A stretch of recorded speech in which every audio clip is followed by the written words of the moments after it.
divorced her. Would you do anything different? Yes, I would have married him. I would have married him. As we first reported a few months ago, what Jean so regrets is breaking up with her college sweetheart, So this is the spring of '72. a guy she met in the German club at Loyola University in Chicago. This is Steve and I in the back here. Jean says he would have made the perfect husband A lot of memories here. if only he'd been white. My mother was absolutely livid. What did she say? What didn't she say? How could I disgrace the family? It was not pretty. Partly because of those pressures, Jean broke up with Steve Watts and never saw him again. Until last year, when she tracked him down at this Chicago nursing home. What I found was sort of a broken man. Like Jean, Steve was divorced with no kids. But life for him had been much harder.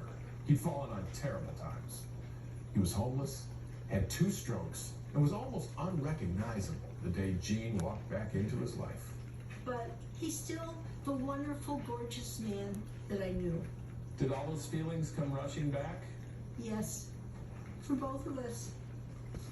And so, with her mother no longer in the way, Jean made arrangements to move Steve from the nursing home to her home in Portland, Oregon. Stephen, I feel terribly lucky that I get a second chance. Steve?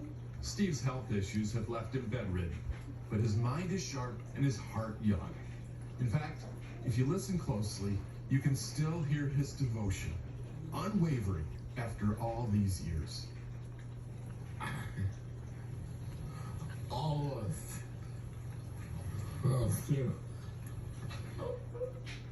Racism drove its wedge, and love wormed its way back, permanently.